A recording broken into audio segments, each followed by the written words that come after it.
Muchas gracias, Julio, por el pase. Efectivamente, muy buenas noches. Bienvenidos a una edición más de Amayuya. Enrique Chávez y Perla de Ríos. Tenemos el gusto de acompañarlos esta noche, Enrique, en la que vamos a abordar dos temas fundamentales. Vamos a empezar conversando esta noche con lo que ocurrió esta semana sobre este brutal ataque a Avi Ágreda, una joven que fue violentada, quemada viva al interior de un bus de transporte público. Así nos acompañan en nuestros estudios Juliana Cachia, ella es directora de la Fundación para la Familia, y también Tatiana Curio, socióloga y experta en género de la ONG Calandria, que son pues dos perspectivas, ¿no?, distintas frente a lo que sería pues esta problemática de violencia contra la mujer.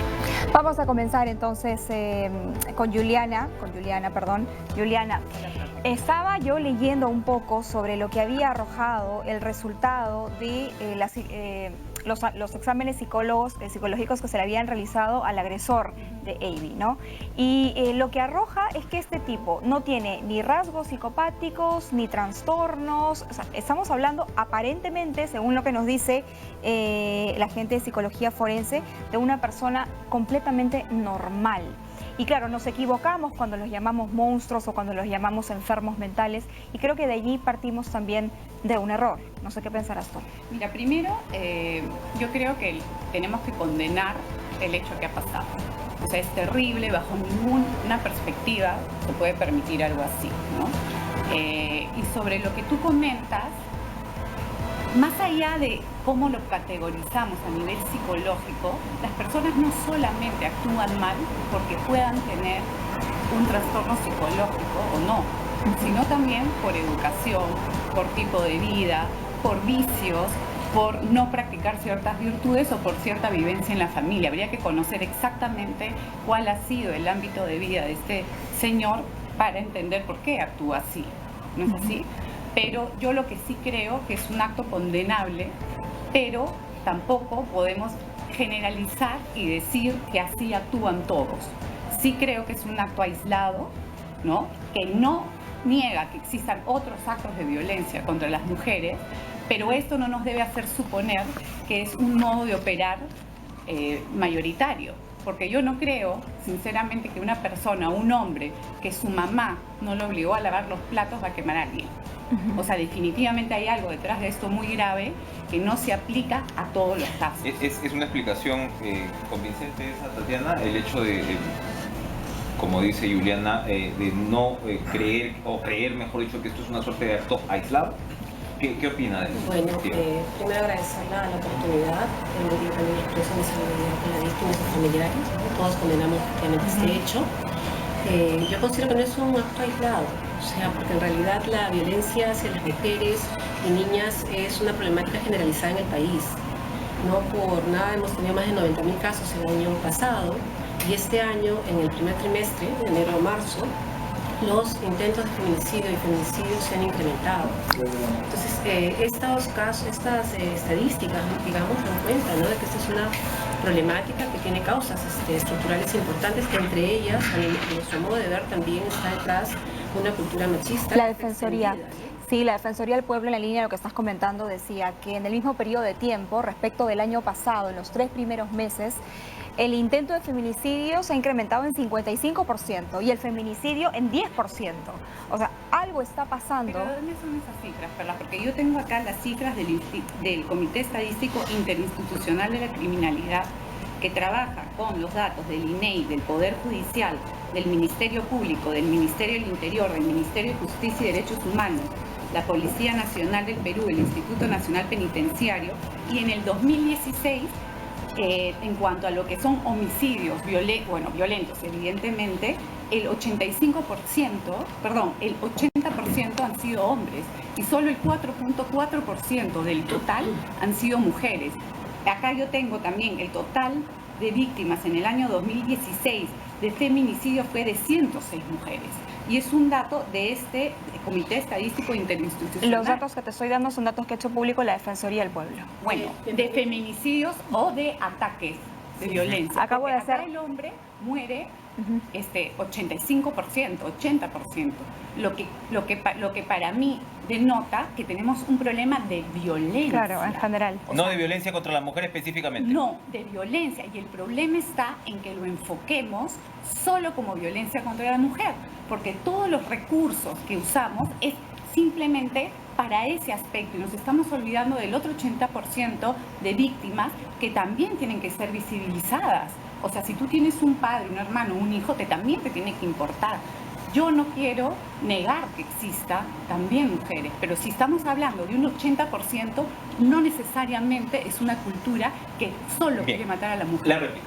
Sí, bueno, primero quisiera decir también que los datos que estábamos refiriendo y que también has hecho mención están basados en el Centro de Emergencia Mujer, Así es. el Programa Nacional de Lucha contra la Violencia. Y el Ministerio de la Mujer y Poblaciones Vulnerables ha dado cuenta efectivamente de un incremento. Hablamos efectivamente, como mencioné, de 121 feminicidios en el 2017 y 247 tentativas. Entonces estamos hablando de 368 casos. ¿Y los 90.000? ¿No? Perdóname. Sí. Pues, los escuchamos. Entonces hablamos de 10 casos mensuales, ¿no?, de feminicidios, y si sumamos a eso las tentativas hablamos de 30 casos. Yo creo que toda vida, hombre, mujer, niño, niña, etcétera, son respetables. Pero aquí estamos viendo un problema de fondo. El problema de fondo es que de manera sistemática se está violentando a las mujeres. No solamente con el feminicidio, que ya es en este ciclo, en esta cadena de violencia, es la expresión mayor, pero hemos tenido casos también muy condenables de violencia sexual, inclusive seguidos de feminicidio a niñas, ¿es cierto? Entonces tenemos que hacer una reflexión profunda y no desviar el tema de atención. Me parece que es muy importante que todas nuestras instituciones se concentren en hacer un trabajo a nivel preventivo y también mejorar la calidad de la atención para que no queden impunes estos casos contra las mujeres. Estamos también con Alejandro Muñante. Él es abogado, especialista en Derecho Constitucional y Derechos Humanos, quien también se suma a esta conversación de Amayuya esta noche. Enrique. ¿Qué tal, doctor Muñante? ¿Cómo está? Queríamos conocer pues la perspectiva desde el derecho. Primero, ¿estamos en materia legislativa preparados para enfrentar una situación como esta? ¿Es necesario modificar en algo nuestro paquete pues de leyes al respecto, o estamos bien encaminados y lo que estamos hablando acá es de un problema en todo caso de aplicación, ya lo que se refiere pues al derecho en sí? Buenas noches, ¿cómo está? Buenas noches, ¿qué tal? Una de las principales razones por lo cual hasta el día de hoy no hemos todavía acabado con este flagelo de violencia contra la mujer es que las políticas que se han planteado, tanto de prevención como represión, no se condicen con la realidad. Por ejemplo, el delito de feminicidio reviste un problema bastante fuerte en cuanto al carácter dogmático de este. Ya que se dice que comete aquel delito de feminicidio aquel hombre que mata a una mujer por ser mujer, por su condición de mujer. En otras palabras, la mata por no tener pene, ¿no? En ese sentido, creemos que es una figura legal que no refleja, no tiene principios elementales del derecho penal como el principio de taxatividad, que nos dice que toda norma penal tiene que ser clara y precisa. En ese sentido, los delitos que se cometen por feminicidio revisten un problema de odio. Y en ninguno de los casos en los cuales se ha sentenciado por feminicidio ha habido algún reporte o alguna pericia que efectivamente dé cuenta de que este asesinato se haya producido por un motivo de odio. Aquí lo que pasa es que se dan muchas otras circunstancias, muchos otros factores. Problemas de pleitos, celos, iras, trastornos mentales, problemas de drogadicción, problemas de adicciones, problemas del temperamento que llevan estas causas y que muchas veces no se están atendiendo porque simplemente se están enfocando en otro tipo de circunstancias que no se aplican en la realidad, ¿no? Pero diría entonces que no hay un elemento de machismo cultural detrás de lo que podríamos denominar, algunos pues lo dicen que es una ola, ¿no?, de criminalidad contra la mujer. ¿Eso es lo que nos estaría diciendo? Bien, el machismo no es la única fuente de violencia contra la mujer. Existen muchos factores que determinan la violencia contra la mujer. Como ya le hemos dicho, el problema es que no se enfoca de manera integral esta problemática. Si solamente culpamos al machismo de violencia contra la mujer, estaríamos invisibilizando otras fuentes, como por ejemplo la salud mental integral. Como por ejemplo, ¿qué otras fuentes?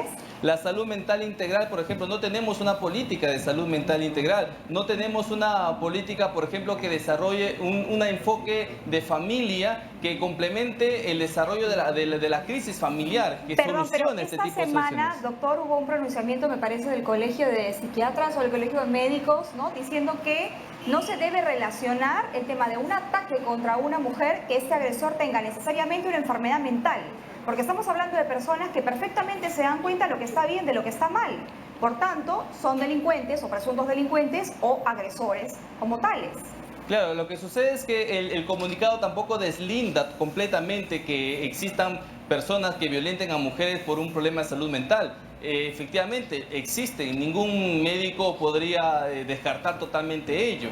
Sin embargo, también sabemos que no todos los pacientes, digamos, las personas que sufren ese tipo de alteraciones son pacientes o llevan algún tipo de tratamiento. Después, recién cuando ocurre el caso y se le hace la pericia o en todo caso se hace un tratamiento, recién se dan cuenta que esta persona tiene este tipo de psicopatía, que es justamente aquella persona que no interiorizan las normas penales, las normas de la sociedad y solamente buscan satisfacer su necesidad, buscan satisfacer sus deseos. ¿Por qué? Porque sienten que la persona puede ser de su propiedad o pueden vulnerarla cuanto ellos quieran, ¿no? Es una persona que no ha interiorizado las normas de la sociedad. Y matar por celos también es machismo. De una otra forma, los celos también conllevan a apariciones no solo de machismo, sino también existe lo que se llama el trastorno compulsivo, que también lleva a estas personas a creer que el ser humano es una propiedad y por esa razón también conllevan a asesinar a este tipo de gente, ¿no? Gracias, doctor Muñante. Me imagino, Yolanda, que usted está más cerca a la posición que expresa. Sí, estoy de acuerdo. Quisiera la opinión de ambas con respecto a lo que ha dicho el abogado. Yo creo que efectivamente no se debe deslindar que existen casos que sí son problemas psicológicos o psiquiátricos, pero no son los únicos. Así como que también hay asesinatos o violencia por celos que no solamente son de los hombres hacia las mujeres, sino de las mujeres hacia los hombres. Hay muchos, como estoy diciendo, del 80% de hombres, ¿no? Un número como del 10% también son muertos por sus parejas. Entonces no es algo que se da únicamente porque existe el machismo. Yo creo que sí tenemos una cultura que tiene herencia machista, pero que esa cultura no se va a sanar, ¿no? Simplemente criminalizando al hombre y victimizando a la mujer, sino desde el fortalecimiento de la educación familiar en valores y virtudes que ayuden a la convivencia de ambos sexos. Si nosotros enemistamos a los dos sexos desde el hogar, el hombre y la mujer, los niños van a replicar ese tipo de conducta. Es en el hogar donde uno aprende, el hogar, el lugar más potente de aprendizaje de valores y virtudes positivos. Entonces, si no fortalecemos a la familia y esos valores, se repetirán conductas. Ahora, por más que se los demos en el colegio. ¿Estamos criminalizando a los hombres y victimizando a las mujeres, Tatiana? ¿O es que tenemos una realidad que nos explota en la cara por la cual no podemos negar que hay una violencia de género enorme en el país y que algo tenemos que hacer? Definitivamente hay violencia en general, ¿no es cierto? No lo podemos negar. O sea, sales a la calle... ¿Cómo? La minoría es contra la mujer, la mayoría es violencia también a los hombres. ¿Qué dice? ¿Qué dice Tatiana? Yo creo que no hay que distraer realmente la atención. Estamos en un momento de emergencia. Si uno revisa las estadísticas, se va a dar cuenta que, bueno, de pronto la señorita tiene otros referentes, pero no podemos negar una realidad que existe. La violencia contra la mujer se está dando de manera sistemática, efectivamente nos está ahí en la cara de manera más cruel cada vez. Entonces, frente a esa realidad, no podemos ponernos de espalda y decir no pasa nada o esto no está afectando a la mujer. Si no comprendemos efectivamente que hay muchas razones, entre ellas la cultura machista, que está muy arraigada y que en el espacio de la familia también se reproduce. Que efectivamente podemos educar en igualdad o podemos educar reforzando patrones, estereotipos de género, patrones machistas en el comportamiento, formas autoritarias, formas de resolución de repente de los conflictos al interior de la familia empleando la violencia, queremos disciplinar a los hijos aplicando la violencia, etcétera. Son formas que de alguna manera van a hacer que a futuro estas personas también puedan ejercer violencia, ¿no? Y naturalizamos la violencia hacia las mujeres también. O sea, si nosotros intentamos justificar estas formas de ejercicio de la violencia contra las mujeres que se dan en el espacio de la escuela, que se dan en el espacio del trabajo, que se dan en la política, o sea, la violencia en sus 11 modalidades está presente en el universo, digamos, ¿no? En los diversos espacios. Entonces tenemos que tener una actitud mucho más proactiva, ¿no? Una propuesta, tenemos que articular esfuerzos para poder condenar condenar este tipo de actos y trabajar. Efectivamente, en el campo preventivo es muy importante trabajar, tanto en la familia como en las escuelas, como en la comunidad, ¿no? Como ya se viene dando en nuestro país. Vamos a hacer una pausa y regresamos con este interesante debate. ¿Qué les parece? Regresamos de inmediato con Amayo. No se vayan.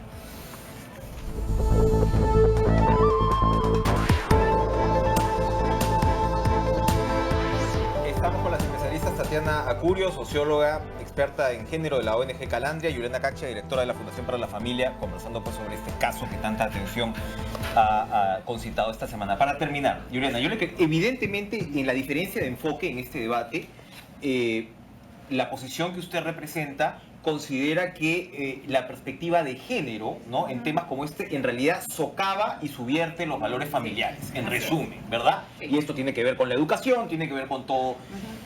Evidentemente, ¿no?, desde la otra esquina estamos hablando de un tema de igualdad de género, ¿no?, de una recableada, en realidad, de nuestros valores. Yo lo que quería preguntarles para ir cerrando es, con la perspectiva de cada uno en mente, ¿cuáles son las políticas principales que deberíamos instalar enfrentándonos a un tema que está ahí y a un problema que está ahí? Julián, rápidamente. Primero, fortalecer a la familia, porque es ahí donde se inculcan los valores principales, ¿no es así?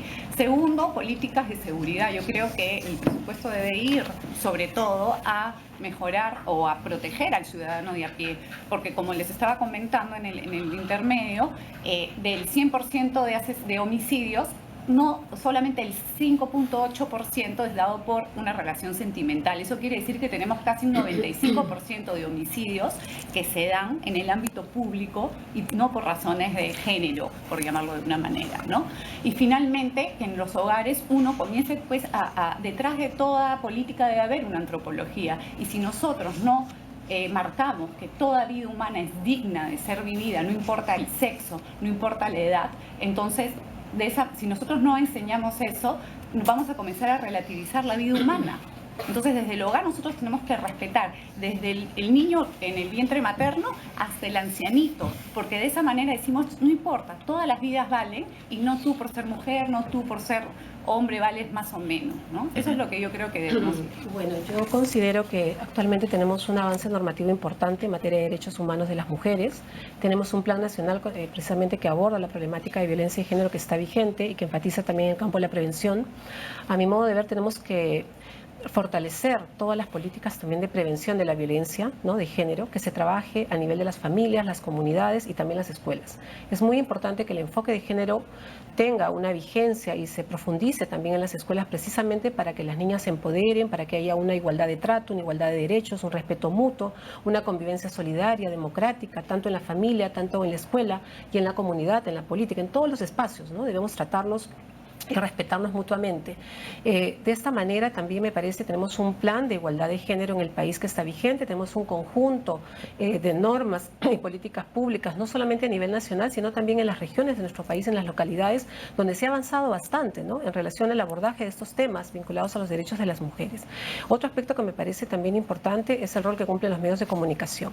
La labor que se está cumpliendo actualmente como medios de comunicación puede contribuir muchísimo para que la ciudadanía tenga una mejor comprensión de esta problemática, pueda contextualizarse mejor cómo se da, cuáles son las causas, las consecuencias, los servicios, cómo están respondiendo las instituciones frente a este problema, cómo se está manifestando la ciudadanía, las organizaciones, valorando también todo el trabajo que hacen las organizaciones de mujeres, organizaciones feministas a favor del derecho a una vida libre de violencia. Bien, Tatiana, porque tenemos que ir cortando. Si hay tantas políticas caminando contra la violencia de género, ¿por qué aumenta? Esa es una pregunta que quisiera saber. Si es que funcionan tan bien las políticas de género, ¿por qué aumentan las violencias de género? Gracias. Vamos a cerrar rápidamente un comentario, doctor Muñante, por favor, desde los otros estudios, sobre lo que debería ser un derrotero legal.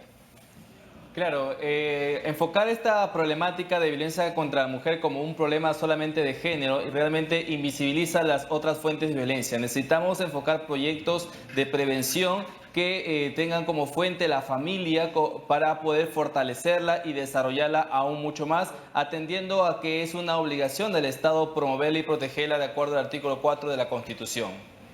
Bien, muchas gracias. Gracias a Tatiana, a Curio por estar esta noche con nosotros, Gracias.